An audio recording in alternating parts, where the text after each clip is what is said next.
পুরাদা নরের মোটা উঠায় আমার বন্দা বান্দিরা আমাকে দেখবে আমার মাওলা যখন তার কুদরতি আল্লাহু আকবার আমার মাওলা যখন তার কুদরতি সুরত জাহির করবে পূর্ণিমার চাঁদ উঠলে যেমন আসমানে মানুষ দেখে কোন ফিরাবিরি হয় না আমার মাওলাকে তার বন্দা বান্দি আশিকেরা দেখবে কোন ফিরাবিরি হবে না আমার মাওলাকে দেখবো আমার মাওলার ইবাদত বন্দেগী করো আমার মাওলাকে ডাকো আমার মাওলার কুদরতি বেশে বুড়িয়ে ডাকো সুবহান রাব্বিয়াল আ'লা সুবহান রাব্বিয়াল আ'লা আমার মাওলারে ডাকো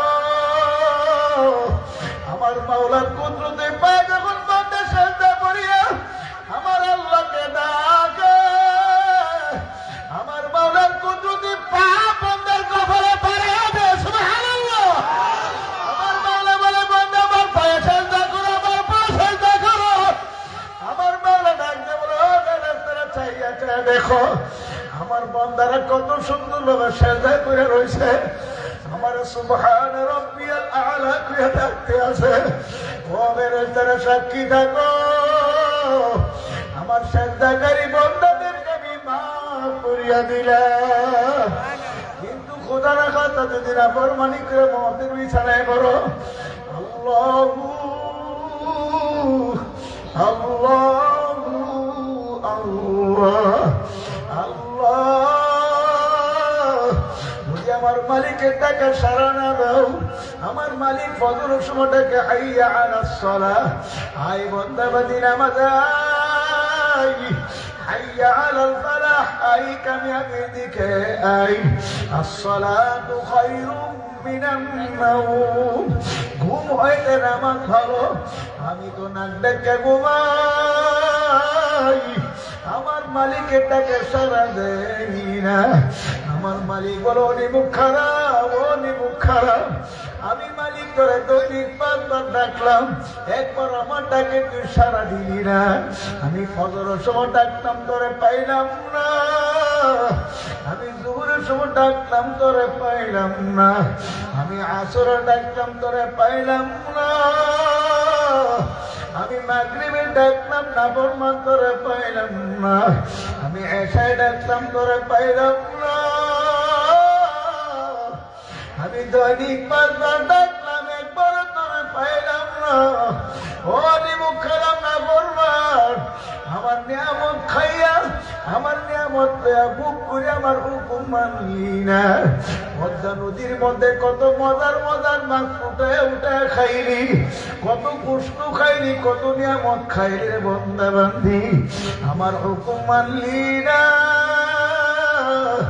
আমি তো খাই না আমি তো পান করি না আমি তো তোদের জন্য নিয়ামত বানায় রাখছি সুবহানাল্লাহ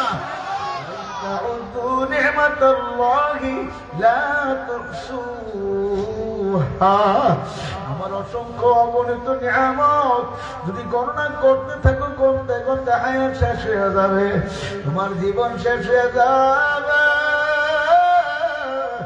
আমার নিয়ামত গণনা করে শেষ করতে পারবে না আমার এত নিয়ামত খাইছো আমার এত নিয়ামত ভোগ করছো আমার এত নিয়ামত ব্যবহার করছো আমি মৌলা করে 5 বার ডাকলাম একবারও পাইলাম না এমনি মুখ খারাপ জানিয়া রাখো আমি মালিক একদিন ডাক দিব যখন আমি ডাক দিব তখন আমার ডাকে সারা না দিয়া তোমার আর উপায় হবে না আমি কেমনে কখন ডাক দিব তোমার প্রত্যেকের মুখে আমি আল্লাহ কুল্লু নাফসিন যায়িকাতুল মাউত মওতের বর্ষি লাগাইয়া হায়াতের সাগরে তোমারে পাঠাইয়া দিলাম সারিয়া দিলাম ও বন্দা বান্দি ঘুরো ঘুরতে একদিন তোমার ঘোরা শেষ হয়ে যাবে সেদিন আমি আমার হায়াতের দূরে টান দিব সেদিন আমার তাকে সারা না দিয়া পারবা না ওয়ালাউ কুনতুম ফি বুরুজিম মুশাইয়াদা, এমনকি পালাবার জন্য আসমানের বুরুজের ভিতরে গিয়ে যদি পালাও, সেখান থেকে আমার আল্লাহ ধরিয়া দিয়ে আল্লাহ দুনিয়ার কোন শক্তি রক্ষা করতে আর পারবে না। আমারে আল্লাহ কুতুব ইসহাক রাহমাতুল্লাহ আলাইহি একটা উদাহরণ দিয়ে বলতেন, সাগরের মধ্যে, নদীর মধ্যে অথবা পুকুরের মধ্যে বড় মাছের জন্য বড়শি ফেলাই, বড়শির মধ্যে বড় কোনো মাছ আটকায়া গেল, বড়শিওয়ালা টের পাইল বড় মাছ আটকাইছে, এখন বড়শিওয়ালা সঙ্গে সঙ্গে বড়শি টান দেয় না, সুতা ছিঁড়বে, ছিপ ভাঙবে অথবা বড়শি ভাঙ্গে যেতে পারে, এমন হিকমত অবলম্বন করে ঢিল দে সুতা সারে হইল সারে মাছ এখন পুকুরের মধ্যে, নদীর মধ্যে ঘুরে আর বলে, ওরে বড়শিওয়ালা তোমার বড়শি আমি গিলিয়া চলিয়া গেলাম, বড়শিওয়ালা তুই আমাকে রক্ষা ধরিয়া রাখতে পারো নাই, আমাকে আটকাইতে পারো নাই। বড়শিওয়ালা বড় হলে মাছ তোর মুখে আমি বড়শি আটকাইয়া তোর আমি সারিয়া দিলাম, পর্যাপ্ত সুতা আমার হাতে আছে। ওরে মাছ ঘুর ঘুর ঘুর ঘুরতে ঘুরতে যখন দুর্বল হইয়া একটা পানির উপরে বাসায় দিবি, তখন আমি আমার হইল টান দিব, আমার সুতা টান দিব, তখন তোর ইচ্ছা থাকো না থাকো আমার কাছে ধরা না দিয়া আর পারবা না। আমার মাওলা বলে, বান্দা বান্দি আমিও মাওলা তোমাদেরকে দুনিয়ার সাগরে মদের বড়শি লাগায় ছাইরা দিছি। আজকে ঘুষের মধ্যে মজা পাইছো, সুদের মধ্যে মজা পাইছো, হারামের মধ্যে মজা পাইছো, বেপরদা চলার মধ্যে মজা পাইছো, ওর মহিলার সঙ্গে আড্ডা মারিয়া মজা পাইছো, আখারে নামাজ ছাড়ার মধ্যে মজা পাইছো, ঢোল বাজনা বাদ্যযন্ত্রের মজা পাইছো, মিথ্যাকে সেখানে মজা পাইছো, আমি মাওলার নাফরমানিতে মজা পাইছো, আমার হুকুম মানো নাই, আমার নবীর তরিকায় চলো নাই, শয়তানের ধোঁকায় পড়িয়া নাফরমানি মজা পাইছো, আমার নাফরমানিতে লিপ্ত হইয়া ঘোরো ঘোরো আমহিল হুম রুবাইদা। আমার মাওলা বলে, আমিও ঢিল দিলাম, সারিয়া দিলাম, ঘুর ঘুর ঘুর, হে নাফরমান ঘুর, আমার কুদরতি হাতে কিন্তু সুতা ধরে রাখছি, আমি যেদিন টান দিব তোর ইচ্ছা থাকো না থাকো আমার কাছে না আসিয়া আর উপায় নাই। একটা বড় কুফরিয়া কিনা যে প্রথমে বছরের প্রথমে ভালো খাইলে সারা বছর ভালো খাওয়া যায়, জোরে কর নাউজুবিল্লাহ, আরো জোরে কর নাউজুবিল্লাহ, ভালো খাওয়াবার মানে আরো জোরে, আরো জোরে, ইলিশ মাছ সেইটা বুঝি ভালো খান, হ্যাঁ এই পান্তা ভাতের ইলিশ মাছ খাওয়ার জন্য পাগল হয়ে যান আমাকে বাংলাদেশের মানুষ, কথা ঠিক না নাকি? পয়লা বৈশাখ, কি পয়লা বৈশাখে বাংলা মাস পড়লাম, বাংলা বছরের শুরুতে, এইগুলো হলো অপসংস্কৃতি। সুস্থ সংস্কৃতির বিকাশ আল্লাহর ফজলে বাংলাদেশে গড়াইতে হবে, কি কথা ঠিক না ঠিক? বাংলাদেশের পরিবর্তন করতে হবে, বাংলাদেশে কোন অপসংস্কৃতি চলতে দেওয়া যাবে না। যারা হিন্দু, বুদ্ধ, খ্রিস্টান, যারা বিধর্মী, তাদের সংস্কৃতি তারা করে, আমাদের কোনো বাধা নেই, কিন্তু মুসলমান বিধর্মীদের সংস্কৃতি করবে কেন? কথা ঠিক না? এর জন্য আমার বাজান, শান্তি যদি পাইতে চাই ইসলাম ছাড়া শান্তি পাওয়া যাবে না, এই কথা ঠিক না? এর জন্য আমার বাজান, ইসলামের উপর যদি থাকতে পারি, পরীক্ষা আসবে, বিভিন্ন রকমের পরীক্ষা আসবে, এই পরীক্ষা ফাঁস করা লাগবে, কি ঠিক না? দেখবেন মোমেন্টকে আল্লাহ পরীক্ষা করবে, কত পরীক্ষা। মুসা আলাইহিস সালামের উপর পরীক্ষা হয়েছে কি হয় নাই? সবাই জোরে কর। ইব্রাহিম আলাইহিস সালামের উপর পরীক্ষা হয়েছে কি হয় নাই? হ্যাঁ, কত কঠিন পরীক্ষা, আগুনে ফেলাইছে নমরুদ, কি জ্বালাতে পারছে? আরো জোরে কর। কেন পারে নাই? আমার মাওলার উপর পরিপূর্ণ সুপর্দ হয়ে গেল। ঠিক নেই? আমার মাওলা পাক যার উপর জিম্মাদার নিবে তাকে দুনিয়ার কেউ আগুন দিয়ে পোড়াতে পারবে না। সবাই বলেন সুবহানাল্লাহ। বাবারে পরীক্ষা আসবে, আমার মাওলা কঠিন পরীক্ষা করবে। আমার মাওলা বলে, বান্দা বান্দিরা, আমি মাওলা পরীক্ষা করছি, যুগে যুগে নবী রাসূলদের পরীক্ষা করছি। তোমরা তাকায় দেখো, সবচেয়ে বড় কঠিন পরীক্ষার সম্মুখীন হলেন ফেরাউনের বিবি আসিয়া আলাইহিস সালাম। কথা ঠিক না বেঠে? এটা কঠিন পরীক্ষা। ফেরাউন ডাক দিয়ে বলল, আসিয়া, আনা রব্বুকুমুল আলা। যুরকুন নাউযুবিল্লাহ। সবচেয়ে বড় খোদা। এই কথা কই না? ফেরাউন বড় খোদা? নাউযুবিল্লাহ কোন না কা? আসিয়া ডাক দিয়ে বলল, ফেরাউন, তুমি বড় খোদা কেন? তুমি তো ছোট খোদাও না। খোদা তো আমার একজন আল্লাহ। বলেন কে? বলেন কে? ইন্নাল্লাযীনা ক্বালু রাব্বুনাল্লাহ,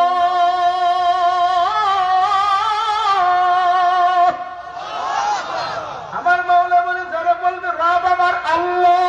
রব কে? রব কে?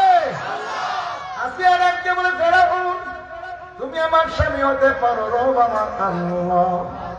আমানতু বিরব্বি মূসা ওয়া হারুন, আমি মূসা এবং হারুন আলাইহিস সালামের রবের উপর ঈমান আনছি, তোমাকে রব মানতে পারবো না। এখন ফেরাউন ডাকতে বলল, আসিয়া, তুমি আমার স্ত্রী হয়ে যদি আমার উপর রব তুমি না মানো, তাহলে তো আমার দেশের প্রজা আমার রব মানবে না। আমি তো রব দাবি করিয়া ফেলাইছি। এখন আসিয়া ডাকতে বলে, ফেরাউন, তুমি কি বলো? তোমাকে রব মানবো? কখনো হতে পারে না, রব আমার আল্লাহ। এখন ফেরাউন ক্ষিপ্ত হয়ে গেল, একদা বলল, আসিয়া, যদি আমাকে রব না মানো কঠিন শাস্তি ভোগ করা লাগবে। ও শাস্তি দিলে দাও, তোমাকে রব মানতে পারবো না। এখন শাস্তি শুরু হয়ে যাবে। ডান হাতের মধ্যে প্যারাক মেরে আটকে দিল, বাম হাতের মধ্যে প্যারাক মেরে আটকে দিল, ডান পায়ের মধ্যে প্যারাক মেরে আটকে দিল, বাম পায়ে প্যারাক মেরে আটকে দিয়ে বলল, ওরে আসিয়া, এখন তোমার হাতে প্যারাক মেরে আটকে দিলাম, লড়াচড়াও করতে পারবো না। তুমি যদি আমাকে রব না মানো, এই যে দেখো লোহা গরম করে লাল করে আনছি, এই লাল লোহা তোমার সরঙ্গে লাগাই দেবো। যুরকুন নাউযুবিল্লাহ। এখন আসিয়া ডাক দিয়ে বলল, ফেরাউন, তোমার লোহা গরম করে আনছো, এতে ভয় পাই না, আমি ভয়ে তোমাকে রব মানতে পারি না। রব আমার আল্লাহ। এখন ফেরাউন ডাক দিয়ে বলল, লোহা কিন্তু তোমার সরঙ্গে লাগাইয়া দেব। এখন তোমার সময় আছে, সারিয়া দাও, আমাকে রব মানিয়া নাও। এখন আসে আবার পরিষ্কার জানাইয়া দিল, ও ফেরাউন, আমি মরতে পারি, জীবন দিতে পারি, আমি ঈমান দিতে পারবো না। এখন যখন লোহা গরম করে লাগাইয়া দেবে, তখন ডাক দিয়ে বলল, মালিক, আমি তোমার জন্য বিদায় হতে পারি, তোমার জন্য আমার জীবন বিসর্জন দিতে পারো, তবু তোমাকে বলবো না। ও আমার মালিক, আমার সবচেয়ে বড় আরজু, আমার দাবি, আল্লাহ, তোমার আরশে আজিমের কিনারে আমার জন্য একটা ঘর বানায়া দাও, আমি যেন ঘর থেকে তোমাকে মন ভরে দেখতে পারি। যুরকুন সুবহানাল্লাহ। আমার মাওলা ডাক দিয়ে বলল, ফেরেশতারা রে, যা যা যা, আমার বান্দির কাছে যা, আমার বান্দির সামনে যা। তাতানাজ্জালু আলাইহিমুল মালাইকা আল্লা তাখাফু ওয়া লা তাহজানু ওয়াবশিরু বিল জান্নাহ। তোমার কোনো ভাই নাই, তোমার কোনো চিন্তা নাই, আমার মাওলা যে ওয়াদা করছে তোমার জন্য মাওলা ঘর বানায় রাখছে। এই যে তাকে দেখো মাওলার ঘর। আল্লাহ পাকের নেককার বান্দা বান্দি, স্বপ্নের মতো দেখতে পারবে আমার মৌলার জান্নাতের দরজাগুলো টাস ঠাস করে খুলে গেছে, জান্নাত দেখে অন্তরটা ঘুরে যাবে, কলিজাটা ঠান্ডা হয়ে যাবে, আর বলবে আমার মাওলাই কই, আমার মাসুক কই। আমার মাওলার জন্য কত নির্যাতন ভোগ করলাম, আমার মাওলার জন্য কত নির্যাতন ভোগ করলাম, আমার মাওলার জন্য কত মায়ের খাইলাম, কত পিটানি খাইলাম, আমার মাওলার জন্য কত জেল খাটলাম, কত জরিমানা দিলাম, আমার মাওলার জন্য কত রক্ত জড়াইলাম, আমার মাওলাকে দেখি না, আমার মাওলাই কই, আমার মাওলা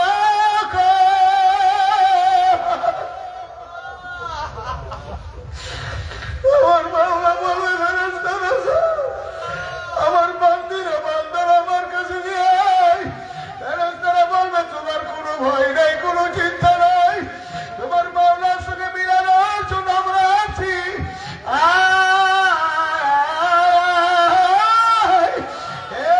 জান্নাতি রূহ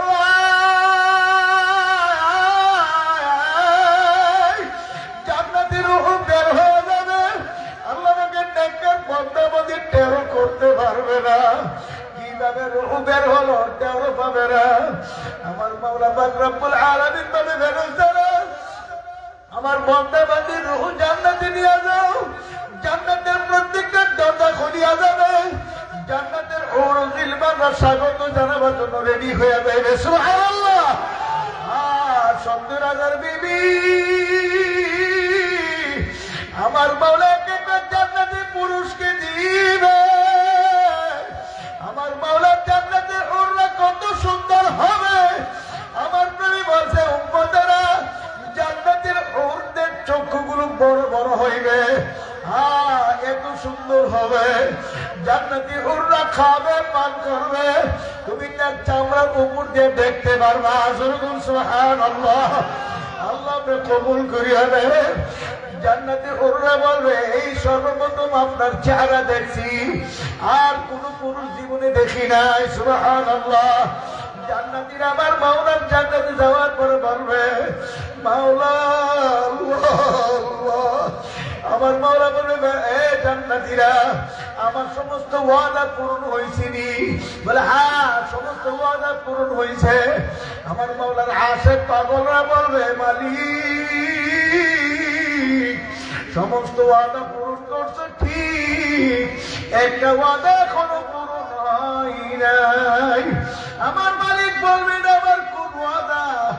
মালিক তুমি না বলছিলা তুমি দিদার দিবা, তুমি আমাদেরকে দেখা দিবা, যেরকম সুবহানাল্লাহ। ও মালিক তোমাকে যতক্ষণ পর্যন্ত না দেখবো ততক্ষণ কলিজা ঠান্ডা হবে।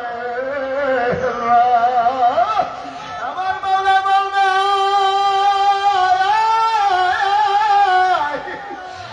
এবার আশিকেরা পাগল, আমারে দেখার জন্য কত চরম হয়ে গেছো, আমারে পাওয়ার জন্য কত হালকা গেছো, আমারে পাওয়ার জন্য কত আস্তে হয়ে গেছো, আমারে পাওয়ার জন্য কত মাহফিলে গেছো, আমারে পাওয়ার জন্য কত তাহাজ্জুদ পড়ছো, আমারে পাওয়ার জন্য কত তাওয়াবিন করছো, ইশরাক করছো, আমারে পাওয়ার জন্য কত তালাওয়াত করছো, কত জিকির করছো, আমারে কোনদিন দেখো নাই।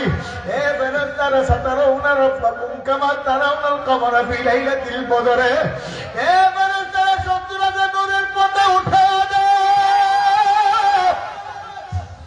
আল্লাহ 70,000 নূরের পর্দা উঠায়া দাও। আমার বান্দা বান্দীরা আমাকে দেখবে, আমার মাওলা যখন তার কুদরতি আল্লাহু আকবার, আমার মাওলা যখন তার কুদরতি সুরত তাহার করবে, পূর্ণিমার চাঁদ উঠলে যেমন আসমানে মানুষ দেখে কোন ফিরাবিরি হয় নাই, আমার মাওলাকে তার বান্দা বান্দী আশিকেরা দেখবে কোন ফিরাবিরি হবে না। আমার মাওলাকে দেখবে থাকবা, আমার মাওলার ইবাদত বন্দেগী করো, আমার মাওলাকে ডাকো, আমার মাওলার কুদরতে বেশাতে বুড়িয়া ডাকো, সুবহান রাব্বিয়াল আ'লা, সুবহান রাব্বিয়াল আ'লা। আমার মাওলারে ডাকো, আমার মাওলার কুদরতে পায় যখন বান্দা সেজদা করিয়া আমার আল্লাহকে ডাকে, আমার মাওলার কুদরতে পা বান্দার কপালে পড়ে হবে, সুবহানাল্লাহ। আমার মাওলা বলে বান্দা আমার পায়ে সেজদা করো, আমার পায়ে সেজদা করো। আমার মাওলা ডাকতে বলে ও ফেরেশতারা চাইয়া চাইয়া দেখো আমার বান্দারা কত সুন্দর ভাবে সেজদা করে রয়েছে, আমার সুবহান রাব্বিয়াল আ'লা কইয়া ডাকতে আছে। ও ফেরেশতারা সাক্ষী থাকো, আমার সেজদাকারী বান্দাদেরকে আমি মাফ করিয়া দিলাম। কিন্তু খোদা রাখা তা যদি নাফরমানি করে মওতের বিছানায় করো, আল্লাহু আল্লাহু আল্লাহ আল্লাহ, যদি আমার মালিকের টাকা সারা না দাও, আমার মালিক ফজরের সময়টাকে হাইয়া আলাস সালাহ, আই বান্দা বান্দি নামাজ আই, হাইয়া আলাল ফালাহ, আই কামিয়াবির দিকে আই, আসসালাতু খায়রুম মিনান নাওম, ঘুম হইতে নামাজ ভালো, আমি তো নাক ডেকে ঘুমাই, আমার মালিকের ডাকে সারা দেই না। আমার মালিক বলো নিমুখ খারাপ, ও নিমুখ খারাপ, আমি মালিক করে দৈনিক 5 বার ডাকলাম, একবার আমার ডাকে তুই সারা দিলি না। আমি ফজরের সময় ডাকলাম তোরে পাইলাম না, আমি দুপুরের সময় ডাকলাম তোরে পাইলাম না, আমি আসরে ডাকলাম তোরে পাইলাম না, আমি মাগরিবে ডাকলাম নাফরমান তোরে পাইলাম না, আমি এশায় ডাকলাম তোরে পাইলাম না, আমি দৈনিক 5 বার ডাকলাম একবার তোরে পাইলাম না। ও নিমুখ খারাপ না বলবার, আমার নিয়ামত খাইয়া আমার নিয়ামত বুক করে আমার হুকুম মানলি না। পদ্মা নদীর মধ্যে কত মজার মজার মাছ উঠে উঠে খাইলি, কত কষ্ট খাইলি, কত নিয়ামত খাইলি রে বান্দা বান্দি, আমার হুকুম মানলি না। আমি তো খাই না, আমি তো পান করি না, আমি তো তোদের জন্য নিয়ামত বানায় রাখছি, সুবহানাল্লাহ। تعدوا نعمة الله لا تحصوها, আমার অসংখ্য অগণিত নিয়ামত যদি গণনা করতে থাকো, করতে করতে হায়াত শেষ হয়ে যাবে, তোমার জীবন শেষ হয়ে যাবে। আমার নিয়ামত গণনা করে শেষ করতে পারবে না। আমার এত নিয়ামত খাইছো, আমার এত নিয়ামত ভোগ করছো, আমার এত নিয়ামত ব্যবহার করছো, আমি মৌলা করে 5 বার ডাকলাম একবারও পাইলাম না। এমনি মুখ খারাপ জানিয়া রাখো, জানিয়া রাখো, আমি মালিক একদিন ডাক দিব, যখন আমি ডাক দিব তখন আমার ডাকে সারা না দিয়া তোমার আর উপায় হবে না। আমি কেমনে কখন ডাক দিব, তোমার প্রত্যেকের মুখে আমি আল্লাহ কুল্লু নাফসিন যায়িকাতুল মাউত, মওতের বর্শি লাগাইয়া হায়াতের সাগরে তোমারে পাঠাইয়া দিলাম, সারিয়া দিলাম। ও বান্দা বান্দি ঘুরো ঘুরো, ঘুরতে ঘুরতে ঘুরতে ঘুরতে একদিন তোমার ঘোরা শেষ হয়ে যাবে, সেদিন আমি আমার হায়াতের দূরে টান দিব, সেদিন আমার ডাকে সারা না দিয়া পারবা না। ওয়ালাউ কুনতুম ফি বুরুজিম মুশাইয়াদা, এমনকি পালাবার জন্য আসমানের বুরুজের ভিতরে গিয়া যদি পালাও, সেখান থেকে আমার আল্লাহ ধরিয়া দিয়ে আল্লাহ দুনিয়ার কোন শক্তি রক্ষা করতে আর পারবে না। আমারে আল্লাহ কুতুব ইসহাক রাহমাতুল্লাহ আলাইহি একটা উদাহরণ দিয়ে বলতেন, সাগরের মধ্যে, নদীর মধ্যে অথবা পুকুরের মধ্যে বড় মাছের জন্য বড়শি ফেলাই, বড়শির মধ্যে বড় কোনো মাছ মাছ আটকায়া গেল। মুর্শিওয়ালা টের পাইল বড় মাছ আটকাইছে। এখন মুর্শিওয়ালা সঙ্গে সঙ্গে বড়শি টান দেয় না, সুতা ছিঁড়বে, ছিপ ভাঙবে, অথবা বড়শি ভাঙ্গে যেতে পারে। এমন হিকমত অবলম্বন করে, ঢিল দে সুতা সারে হইল সারে, মাছ এখন পুকুরের মধ্যে নদীর মধ্যে ঘুরে আর বলে, ওরে বড়শিওয়ালা, তোমার বড়শি আমি গিলিয়া চলে গেলাম। বড়শিওয়ালা, তুই আমাকে রক্ষা ধরিয়া রাখতে পারো নাই, আমাকে আটকাইতে পারো নাই। বড়শিওয়ালা বড় হলে মাছ, তোর মুখে আমি বড়শি আটকাইয়া তবে আমি সারিয়া দিলাম, পর্যাপ্ত সুতা আমার হাতে আছে। ওরে মাছ ঘুর ঘুর ঘুর ঘুরতে ঘুরতে যখন দুর্বল হইয়া একটা পানির উপরে বাসায় দিবি, তখন আমি আমার হইল টান দিব, আমার সুতা টান দিব। তখন তোর ইচ্ছা থাকো না থাকো, আমার কাছে ধরো না দিয়া আর আমার মাওলা বলে, বান্দা বান্দি, আমিও মাওলা তোমাদেরকে দুনিয়ার সাগরে মদের বড়শি লাগায় ছাইরা দিছি। আজকে ঘুষের মধ্যে মজা পাইছো, সুদের মধ্যে মজা পাইছো, হারামের মধ্যে মজা পাইছো, বেপরদা চলার মধ্যে মজা পাইছো, বড় মহিলার সঙ্গে আড্ডা মারিয়া মজা পাইছো, আখারে নামাজ ছাড়ার মধ্যে মজা পাইছো, ঢোল বাজনা বাদ্যযন্ত্রের মজা পাইছো, মিথ্যা কি বর্ষাকাতে মজা পাইছো, আমি মাওলার নাফরমানিতে মজা পাইছো। আমার হুকুম মানো নাই, আমার নবীর তরিকায় চলো নাই, শয়তানের ধোঁকায় পড়িয়া নাফরমানি মজা পাইছো। আমার নাফরমানিতে লিপ্ত হইয়া ঘোরো ঘোরো, আমহিল হুম রুবাইদা। আমার মাওলা বলে, আমিও ঢিল দিলাম, সারিয়া দিলাম, ঘুর ঘুর ঘুর। হে নাফরমান ঘুর, আমার কুদরতি হাতে কিন্তু সুতা ধরে রাখছি। আমি যেদিন টান দিব, তোর ইচ্ছা থাকো না থাকো, আমার কাছে না আসিয়া আর উপায় নাই। দুনিয়ার দ্বারকা পুলিশ যখন আসামি ধরার জন্য আসে, আসামি তখন ভয়েতে ঘরের ভিত্তিতে এক দরজা ধারণা লাগাইয়া একবার কারোর উপরে পালাই, চুকির নিচে আর একবার পালাই, আর একবার কেমন দরজার কোনা চিবার মধ্যে পালাই, কাঁপে। কেন ওই পুলিশ যখন আইসা বলে, ওরে আসামি জলদি বের হয়ে আয়, ও আসামি বের হবি নাকি দরজা ভাঙ্গে তোর ধরিয়া নিয়ে আসবো। আসামি চিন্তা করে, যদি দরজা ভাঙ্গে ঢুকে আমার উপায় রাখবে না, বাইরে রাখবে না। এখন আসামি নিরুপায় হইয়া যদি আসতে না চাই, দরজা ভাঙ্গে পুলিশ ভিতরে ঢুকিয়া আসামিরে ধরিয়া এমন বুট দিয়া লাগতি, এমন পিটানি পিটায়, কোন আসামি প্রস্রাব পায়খানা করিয়া পালাই। কথা ঠিক? আমার মাওলার দারোগা নামক, পুলিশ নামক, আমার মাওলার আজরাইল নামক দারোগা যার বাড়ির দরজায় হাজির হয়ে যাবে,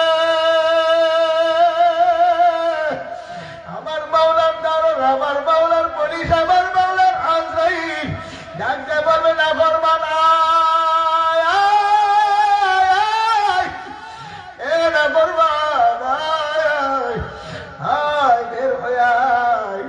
আমার মাওলার হুকুম মানো নাই, হে না ফরমান বের হয়ে আয়। আজরাইলের সুরত এমন হবে, কিতাবের মধ্যে লেখছে, হযরত সালামের মাথা থাকবে আসমানে, পাঁচ জমিনে, এক হাত না শিখে আর এক হাত না দিবে। তামাম দুনিয়া বরাবর আজরাইলের দেখো, আজরাইলের গায়ে পশমের ঘোড়া দিয়ে আগুনের বৃষ্টি বাঁধতে থাকবে। আল্লাহ, আজরাইলের চক্ষুগুলো বড় বড় নীল রঙের দিঘির মতো হয়ে যাবে। আজরাইল ইসলামের হাতে নখগুলো বড় বড় শাক উদালের মতো হবে, দাঁতগুলো বড় বড় হইবে, চক্ষু দিয়ে আগুনের লোককে বের হইতে থাকবে। নাফরমান গুনাহগারের দিকে তাকাইয়া দাঁত কিমরানি দিয়ে বলবে, আয় আয় আয়। আর নাফরমানের রুহটা থর থর থর থর করে কাঁপতে থাকবে। একটা মাকামের উপর দৌড়াদৌড়ি ছোটাছুটি করতে থাকবে, কোথাও গিয়ে পালাবার জায়গা পাইবে না, ভাগনের জায়গাও পাইবে না। আমার মালিক ডাক দিয়ে বলবে, আজরাইল, নাফরমানকে আমি কত দুধ কলা খাওয়াইছি, কত মাছ কত গোশত খাওয়াইছি, আমি কত সবজি ফল ফ্রুট খাওয়াইছি, নাফরমান আমার হুকুম মানে নাই। ও আজরাইল, নাফরমানের রূহ এমনি প্রায় হবে না, ধরে আলো আলো আকারে হুকুম করার সঙ্গে সঙ্গে বড় বড় নখ বিশিষ্ট হাত নাফরমানের মুখের ভিতরে ঢুকাইয়া রুহুর মধ্যে আমার বাবা খাপ করিয়া থাবা মারিয়া এমন করে টান মারবে, বলিদা নারী গুলি ঠাস ঠাস করে সিরিয়া ফালাবে। সহ্য করার ক্ষমতা পৃথিবীর কোন মানুষের নাই। এমন অবস্থা হইবে। আরে একদিন আমাকে এক ব্যক্তি বলে, হুজুর জীবনে কতবার গোসল করেছি, কোনোদিন ভয় পাই নাই। হুজুর একটা লাখ গোসল করে দিলে ভয় পাইছি। আমি বললাম, কেমনে কি হইল? হুজুর গোসল করে দিলে দেখি তার পায়খানা রাস্তা দিয়ে কলিজার টুকরা ঝপ করে বের হয়ে গিয়েছে। হুজুরের যতগুলো কলিজার টুকরা বাহির হয়েছে, আমার ধারণা তার সমস্ত কলিজা যেন বাহির হয়ে গেছে। আবার কোন মানুষের মুখ দিয়ে কলিজার টুকরা বাহির হয়, কারো পায়খানা রাস্তা দিয়ে বাহির হয়। আমার মাওলার আজরাইলের থাবা এত কঠিন, সহ্য করার ক্ষমতা পৃথিবীর কোন মানুষের নাই। আরে কত মানুষের কবর, আল্লাহু আকবার, কত মানুষের মরণ কত কষ্টের হয়। আমি বিবাড়িয়া সদর হাসপাতালে গেছিলাম রোগী দেখার জন্য। আমার রোগীর পাশের সিটে এক রোগীর সাক্ষাৎ শুরু হয়ে গেল। আমার মাওলা তো বলছে মওতের সাক্ষাৎ সত্য কোনো সন্দেহ নাই। বলেন মওতের সাক্ষাৎ কাকে বলে? নিজের চোখে দাঁড়ায় দাঁড়ায় দেখছি কত কষ্টের মরণ। একটা চিৎকার দিয়ে সিঁড়ির থেকে নিচে পড়ে একটা গইর মারে, আবার মাথার মধ্যে থাপড়ে চলে চলিয়া টানে, আবার একটা গোল দিয়ে সিঁড়ির কিনারে এসে একটা লাফ দিয়ে সিঁড়ি উঠে। চিৎকার দিয়ে সহ্য করতে পারি না। আরে কে আসো জলদি আয়। রোগীটার সাথে যে ছিল সে কাছে ছিল না। আমি বললাম, রোগীর অবস্থা বড় ভয়ানক, জলদি কে আসো। এমনি একটা লোক বের হয়ে আলো। মহিলা আসার পরে বললাম, যদি ডাক্তার আনেন, ডাক্তার ডাক দেন। ডাক্তারকে খবর দিল, নার্সে ডাক্তার আসলো। তার অবস্থা দিকে ডাক্তার জিব্বা কামড় দিয়ে বলল, সর্বনাশ। একটা ইঞ্জেকশন লেখলো, বলো জলদি নিয়ে আসেন। ইঞ্জেকশন নিয়ে আসিয়া দেখে নাই নাই নাই। এত টাকা ডাক্তার তো চিৎকার করলো, আর তো রাখতে পারে নাই। আমি তো সামনে দাঁড়ানো, যখন রুহুটা বাহির হয়ে যায়, এমন একটা চিৎকার মেরে চিৎকার বাহির করে পয়রা গেছে। তখন বললাম, মালিক এমন মরণ দিও না আল্লাহ, যেদিন মরণ দিবা নামাজের সাথে ফলে মরণ দিব। তোমার জিকির করো বলতে মরণ দিও, তোমার কোরআন তেলাওয়াত বলতে মরণ দিও। এত কষ্টের মরণ দিলে সহ্য করতে পারবো না। মুসাফির বান্ধ গাটুরি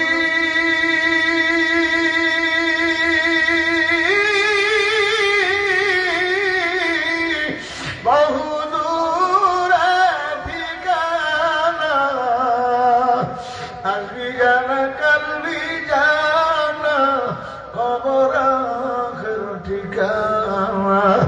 এ কবর যাত্রীরা, মুসাফিরের দলেরা, এ কবর যাত্রীরা, যুবকেরা, এ মুরব্বী আমার বাবারা, এ আমার পর্দার আড়ালে আমার মা বোনেরা, আমি চরমনা আল্লাহর উলির পক্ষ থেকে একটা রাখাল আপনাদের কাছে চলে আসি।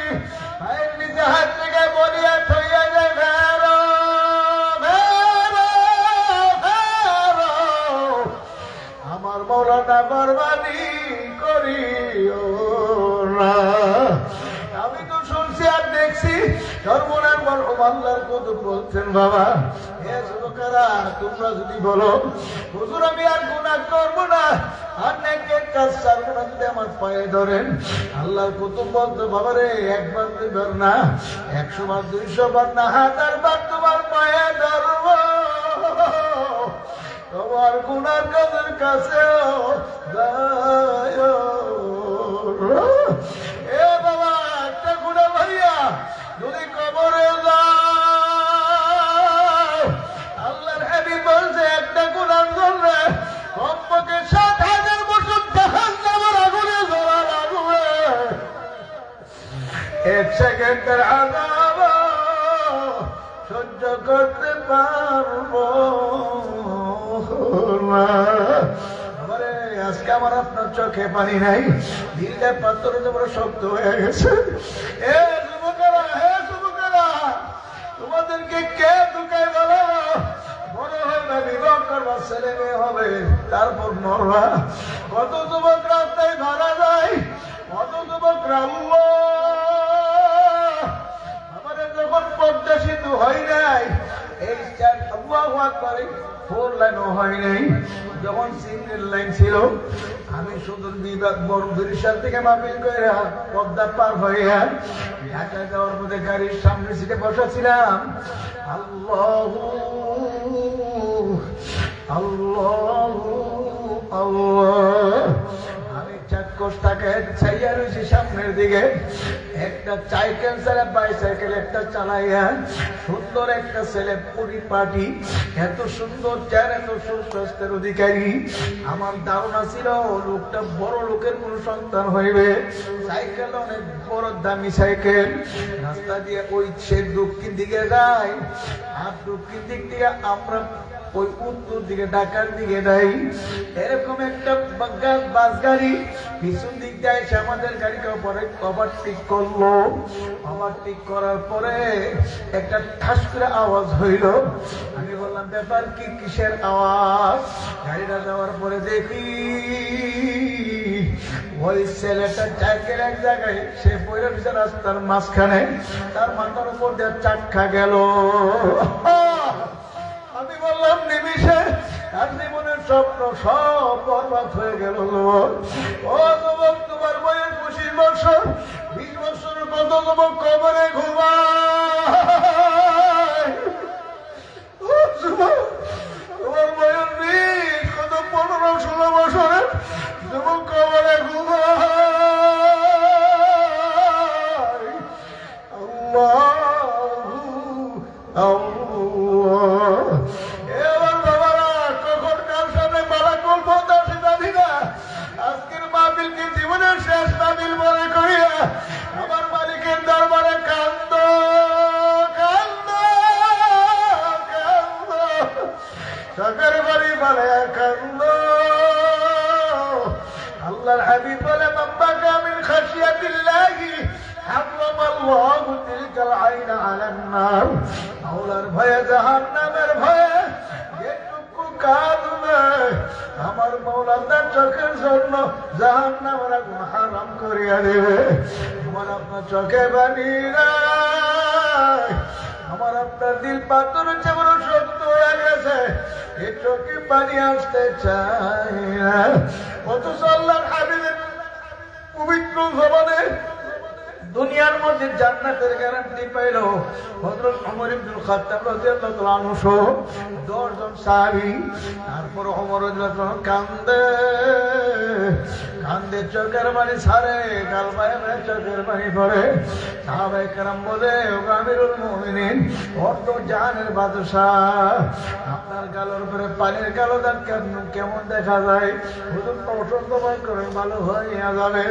তখন তিনি বলতেন, তোমরা কি জানো না, আমি মাওলার দরবারে রওনা করছি, আমার মালিক যদি বলে ওমর আমার দরবারে কি নিয়ে আসছো, আমি মাওলার দরবারে কি পেশ করবো?